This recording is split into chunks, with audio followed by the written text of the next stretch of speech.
Welcome to today's live learning. 3 experiential exercises to discover who you truly are. So you're going to have the opportunity today through 3 different exercises to actually experience who you truly are. And what you'll want to do is repeat them because you'll have an experience today, but to make it real for you, where you can live it, know it in your being, not just a one-off experience, then you'll want to repeat them. But they're very simple and be very easy for you to reproduce them. I'm Peggy O'Neill, and I am the founder of Answering the Call, which is a group on Facebook where we answer that call to know who we truly are and to live as who we truly are. And then I also created a way of working with knowing who we truly are so that we can actually live it more fully and freely, and I call that wisdomary leading. So thank you for being here today. If you are live, please say hi in the comments. If you're watching this on replay, please put in #replay. If at any time you have any questions or comments, also please put those in the comments and I will get back to you with them. So let's dive right in. 3 ways to experience that you're not separate. So you're going to have an opportunity to experience an insight that reveals that you can't be separate. And by insight, I mean, hopefully you still don't believe in Santa Claus or that there are no children in the room. but so there is, at some point in your life, if you ever believed in Santa Claus, one day there was Santa Claus and then somehow you found out there wasn't. So that insight changed everything. So that's what I mean by insight. So you have the opportunity to have an insight today, to actually have a physical experience of oneness, no separation, and then something that's called self-inquiry, so a way to question a belief that will begin to free you of the inherent limitations of that belief. All right, so the insight that reveals that you cannot be separate.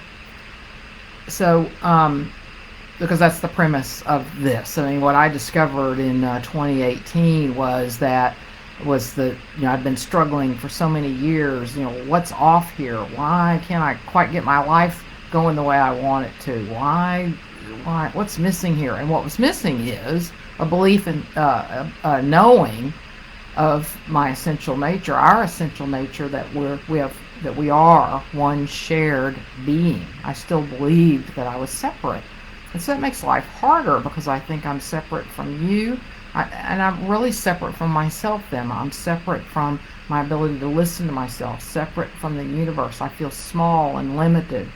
So it's so freeing and expanding, and it opens up a whole world of possibilities when we know who we truly are. Okay, so how can you have this insight in a new way? So there's a man named Bernardo Kastrup who's a scientist that arrived at the same conclusions that the spiritual teachers and wisdom teachers, gurus, have been teaching for thousands of years. And the way he offers this to us is through an analogy of a whirlpool. So imagine a river. There's a river, let's say it's a very wide river. And then rivers have whirlpools in them. You know what a whirlpool is, right? A whirling pool of water. And if we look at a whirlpool, let's say there are 2 kind of close to each other. Each one, we would say, has unique qualities. We can see the unique edges. Yes, they're blurry edges, but still we would say, oh, that whirlpool's over there. And we'd have a sense of its shape and its movement, and so it's a unique expression of this river. And then let's say a little further down, there's another whirlpool. It's going to be different in shape, different in size, different in quality of movement. So we would say, oh, there are 2 unique whirlpools that are coming out of, or and they're not literally coming out of, but that we're seeing in the river. So they're unique expressions of the river, and yet we would not say that they're separate from the river, because as soon as we tried to pull one of them out, we just know we couldn't. But that's it. We couldn't, and that's how we are. We're one shared being. There's river called consciousness, that we are all made out of, arise out of, express out of, express, just as the whirlpools are expressing the river in their own unique way. And yet, there's no way we would ever say the whirlpool is separate from the river. It couldn't exist separate from the river. Same with us. So another added way to think about it is that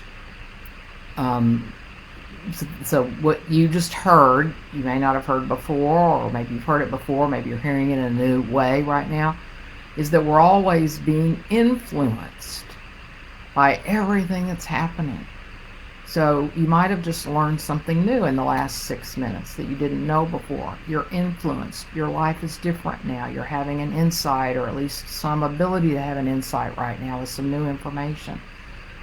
If someone walked into your room right now and gave you a big hug, you're being influenced. You learn something, you hear something. So that's another way to have this insight. Oh yeah, how could I ever say I'm separate from anything? I'm always being influenced. I walk into a new room in my house and I feel differently when I walk into that room if I'm paying attention. Or maybe my attention goes to something. So our attention goes to something in the room. Or a person is talking and we hear the talking. And so I hope you're starting to see this, that when we examine it and pay attention to our experience, we can have these insights that, oh yeah, how could I ever be separate from anything? Because I'm always being influenced. And I'm influencing. So if you have children, you're talking to your child, they're influenced by your mood, what you're saying, how you're saying it. Okay, so let me see if there are any questions or comments in the chat, but hopefully that's making plenty of sense. Must be. No comments. Okay. All right. So that's the insight, is by using either the whirlpool and or just noticing, oh yeah, I'm always influencing and being influenced, that's the insight. Oh yeah, how could I be separate? All right, now we're going to have a physical experience of oneness. So if you're driving right now, please do not do what I'm inviting you to do. Wait till you stop later. But if you're not driving, then I invite you to close this. We'll take just a couple of minutes. I invite you to close your eyes. If you don't want to close your eyes, if you would find a place 6 to 8 feet out, either on the floor or on the wall, and focus your attention there and soften the muscles, relax the muscles around your eyes. Okay, and then take a deep breath. I'm going to do this too. And let it out. And another deep breath. And let it out. And allow your body to relax. You might notice the energy in your body. If you've never tried to notice the energy in your body, you may not the first time. So don't be concerned about that at all. You're not doing anything wrong. If you can, notice the energy, the pulsing in your body. You might notice some sensations, maybe an ache you hadn't noticed before, or it's just more obvious now. So just what we're doing is we're connecting with our body. We spend so much time paying attention to what we're thinking that our attention spends most of its time focused from the kind of the middle of the chest above, and most of us aren't allowing ourselves to experience connecting with our full being. So that's what we're doing right now.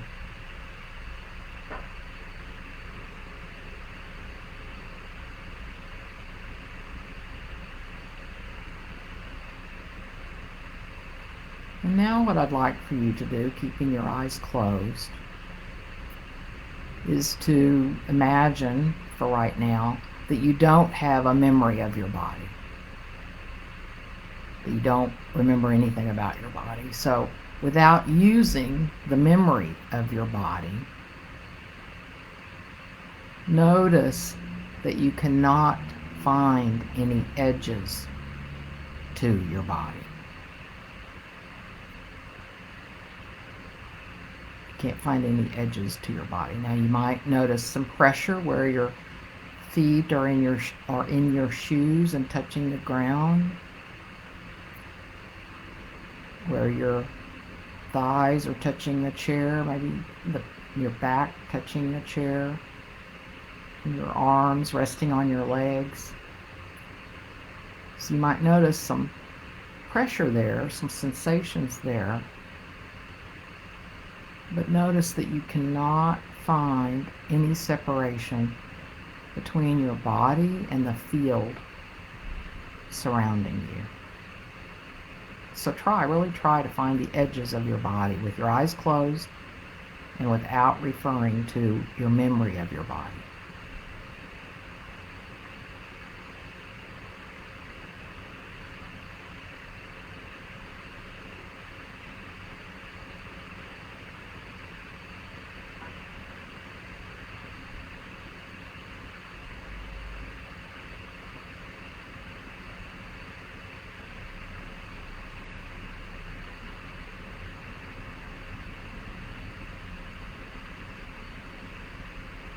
So you see that it can't be done. So what does that do? That gives you a physical experience of oneness. But again, with all of these, you can keep returning to them to, in this case, have a physical experience of oneness, and then with the first insight to return to that, to remind yourself that you're one. Okay, so if you're ready, or whenever you're ready, open your eyes.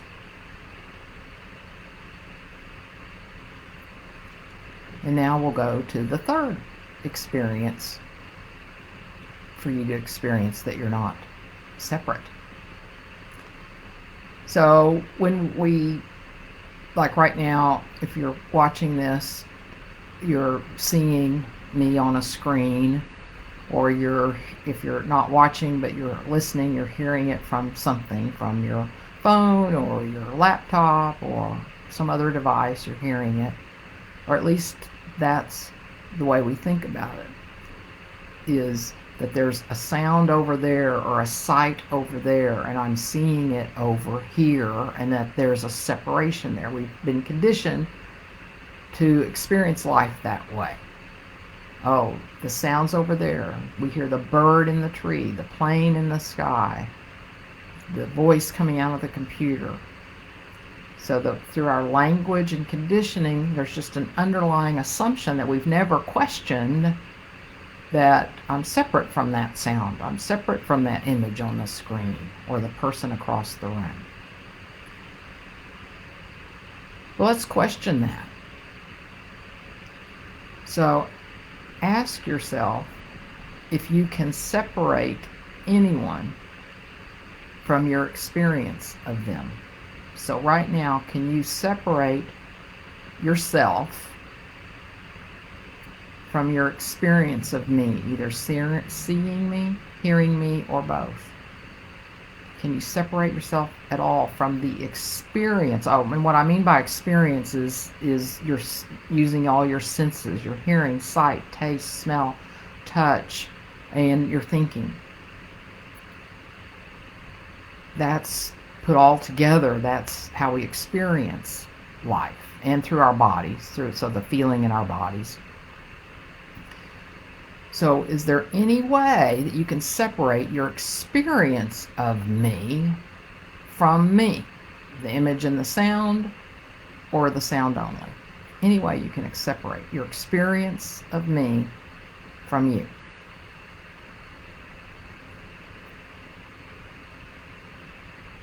Now your mind might try to tell you again, well, she's over there, she's in Arkansas, and I'm in Kentucky, or whatever.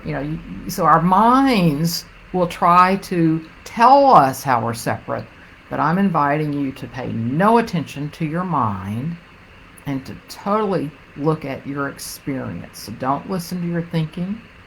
And if you notice your attention is going to your thoughts, which it does naturally, just relax your attention. Just relax the tension, and then go to your experience. The feelings, your sensations, your senses. Can you separate hearing me or seeing me from your experience? And of course, the answer is no. There would have to be like that you hear me for a little bit, and then there's a total space with no hearing or no seeing, and then there's something happening to, then there's some sort of other hearing. There's no way to separate ourselves from anything that we experience. So those are 3 exercises that you can keep returning to that can help you remember and embody and know in all your being that we share our being with everyone and everything.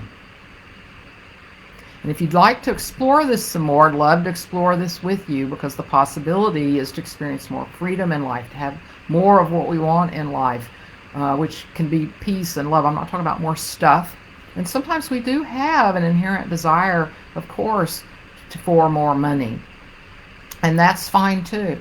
So whatever it is that's missing in our lives, the odds are very high that this misunderstanding, this thinking, believing that I'm separate, has something to do with it. That's in my experience after these years of working with this. So if you'd like to delve deeper into this, I hope you'll join me on Thursday, August the 22nd, I believe, at 11:30 Central for an hour and a half.